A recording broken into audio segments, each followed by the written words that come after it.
Hey guys, welcome back to my channel. Today I'll be reviewing, or we would say unboxing, this Xbox One S, or some people call it version 2 Xbox controller. So the key difference between this Xbox controller versus the previous one is the previous one only connects to the console. If you want to connect the previous or the first generation Xbox One controller, you would need to have a dongle to your Windows 10 laptop or computer in order for it to work. So the main thing with this one is now it has a Bluetooth connection to your computer, and you can just connect it without having to use any dongle, as long as your laptop or desktop has a Bluetooth connectivity. So without any further ado, let's go ahead and open up this box. Inside this box, or should I say outside of this box first, it's basically a simple presentation of the Xbox One controller by Microsoft. As you can see over here, there's nothing really special. It looks like the old Xbox One controller. It's simple white and green design. It does say it has a Bluetooth connectivity, just like what I said a while ago. So inside this box, you have two AA batteries, and the Xbox controller, and of course the manual. So now opening this one up, you're gonna see the Xbox One controller. Nothing really special, just a normal box with an Xbox on it. So once you take this one off, at the back of this one, all you can see, and by the way, this is just cardboard. You can see two batteries. It's nice that they included this one, that way you can just plug and play. And then that's about it. Some manuals, instructions, and guide, and probably in how to use it. But since we know how to use an Xbox One controller, we're gonna go ahead and skip all of that one. So we're gonna try and pair this Xbox One S controller using my laptop right here in the back. So we're just gonna connect it via Bluetooth, and I'm gonna go ahead and do a step-by-step guide on how to do this one to you guys. So like I said, it's an unboxing and some type of review and kind of help you set up things, since when I was looking it up in YouTube, I don't really see that much people reviewing this kind of thing. So hopefully this one will help you guys out.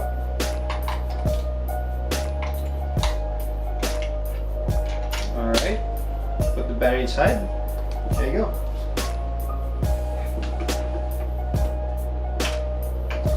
Let's go ahead and zoom this one in just a little bit.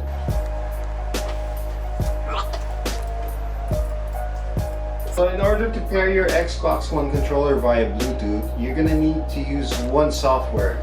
It's called Xbox Accessories.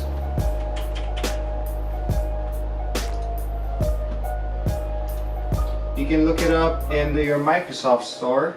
Just type in Xbox Accessories. Since I do have it installed already over here, it's basically that easy. Just download it. I mean, as long as you have an account with Microsoft, then you should be fine, and easy for it to download. Just click launch, and now you have this one right here. But since I have not paired my Xbox One S controller, sorry if it gets a little dark, since I haven't paired my Xbox One S controller, what we're gonna do is we're gonna go ahead and click this little button right here on the top. You see that one right there?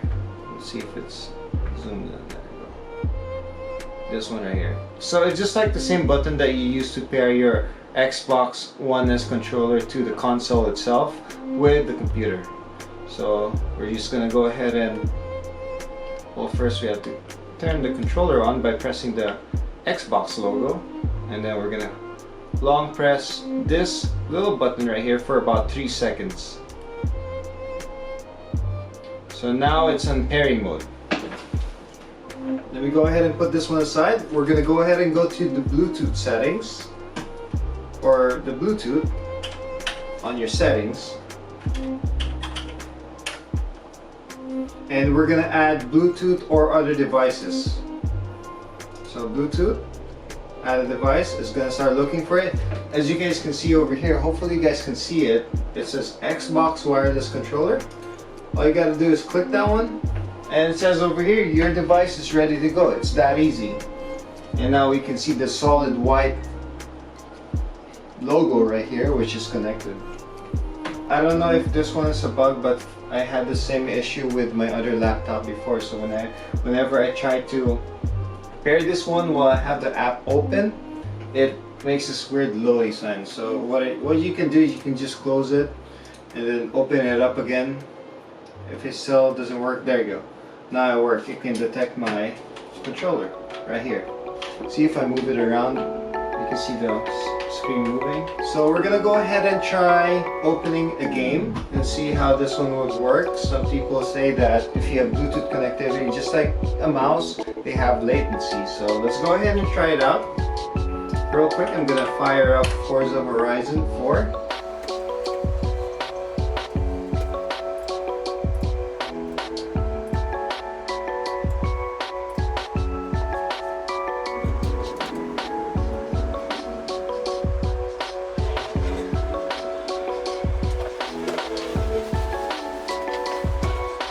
Sorry if I look really sweaty in this video. It is really hot here in California. I'm living in San Diego, so I do apologize if I look sweaty. But that one aside, let's go ahead and try playing this game.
Alright, so after playing this game for just a little bit, I mean, I played Forza for a long time ago, or I played Forza a while back ago. As you can see, my driving skills aren't great because I haven't played this game for a while.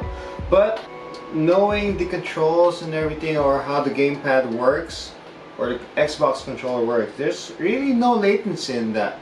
If you guys have like any comments or anything, go ahead and comment down below. See what you think about this controller. Maybe I'm wrong, maybe you're right.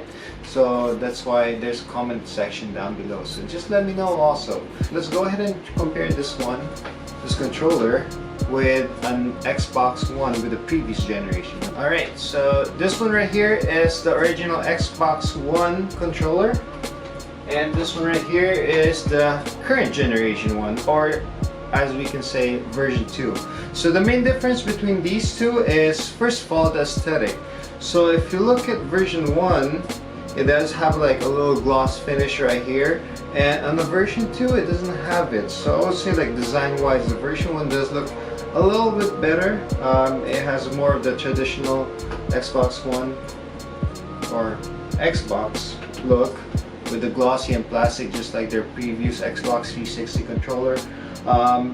Looking at the front, or should you say, like, by the trigger buttons, you can see this is the first generation, this is the second. The first one is pretty basically it's like about the same as the second generation, as you guys can see it over here. One thing to note, that the second generation and first generation, they do use the old micro USB connector, so it's not a USB Type-C or any new things like that. So if you have older devices that uses this kind of plug, it's a lot easier to charge if you have the rechargeable batteries. So that's it for the front. The side looks the same. Here, I'll show it to you guys. This one right here is version 2, this one's version 1. I mean, as far as the plastic, the version 2, it does have a little ridges right here. Let's wait for it to focus. See if we can focus right there. You go.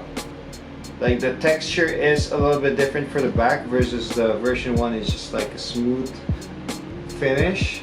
So the version 2 is just a little bit more better to hold on. The version 2 does feel a little bit smaller in your hand. The version 1 is a little bit bigger and heavier, which I think the version 1 has like a little more comfortable use, since my hand is not the biggest, but just say average size, and I grab it pretty nice inside. Like I feel like I'm really playing games, versus the version 2, it feels a little bit more lighter, which is good for some people, but for me, I prefer something that's a little bit bigger and a little bit heavier. That way you can kind of feel that placebo effect that you're using a quality, you know, if that kind of makes sense for you, but it does for me. So as far as front, the buttons are exactly the same. Logos are the same as well. But over here in the bottom, and this is the main thing that a lot of people, sorry, I forgot this one's still connected. This is the main thing that a lot of people have been asking for, the 3.5mm headphone jack. So the version 2 does have the 3.5mm.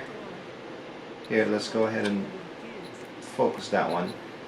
Jack right there. So this is the version 2. So the version 1 does not have that one. So if you want to use headphone jack in the first version, before you had to buy this little accessory that has the 3.5mm, and then you have to plug it just right here in the bottom for it to use the headphone jack. But now you don't have to. So if you just want to go ahead and chill on your couch, listen to some music or play games with a controller, you can as well. So that's another plus.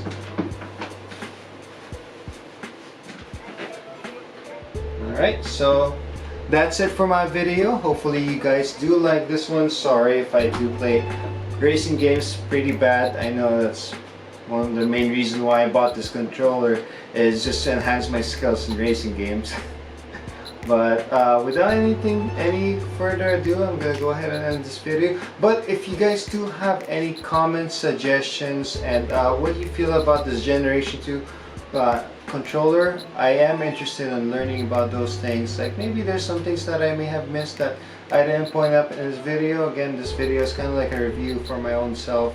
Xbox didn't really pay for me, so I used my own money for this one, and I'm just doing it all from personal experience with this one. And if you guys have any comments, go ahead and leave it down below and go ahead and reply. If you like this video, go ahead and subscribe, and I'll be doing more tech related content videos more in the future. You guys have a good one. Bye bye.